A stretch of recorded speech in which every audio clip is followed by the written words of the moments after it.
అసలు ఒక రాజధాని రాజ్యాంగంలో లేకపోతే మూడు రాజధానులు ఎలా వచ్చాయి జగన్మోహన్ రెడ్డి గారు? ఇప్పుడు మీ లాజిక్ ప్రకారం ఒక రాజధాని లేనప్పుడు ఈ మూడు ఎక్కడి నుంచి వచ్చాయి?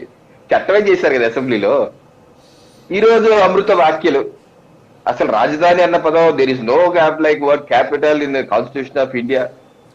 Wherever CM sits that is the capital.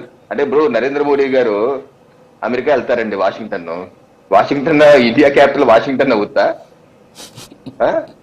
లేకపోతే ఫ్రాన్స్ వెళ్తారండి, ప్యారిస్ ఇండియా క్యాపిటల్ ప్యారిస్ అవుతా? అసలు ఈయనకి మౌలిక స్వరూపం ఏంటో అర్థం కావట్లేదు. యాక్చువల్లీ ముఖ్యమంత్రి ఎక్కడుంటే అక్కడ అనేది జగన్మోహన్ రెడ్డి గారి ఉద్దేశం. పరిపాలనా కేంద్రం సాగేటువంటి నగరమే రాజధాని. దాంట్లో తప్పేం లేదు. ఇప్పుడు మీరు ఆ వ్యాఖ్యలని తప్పుగా తీసుకోవాల్సిన అవసరమే లేదు.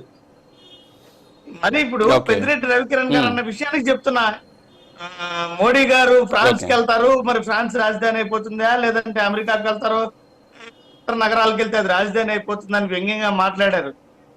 అంత తల లేకపోతే ఎవరేం చేయలేం. ఏదో పర్యటనకి వెళ్తే ఆ నగరాన్ని రాజధాని అని ఎవరైనా చెప్పారా?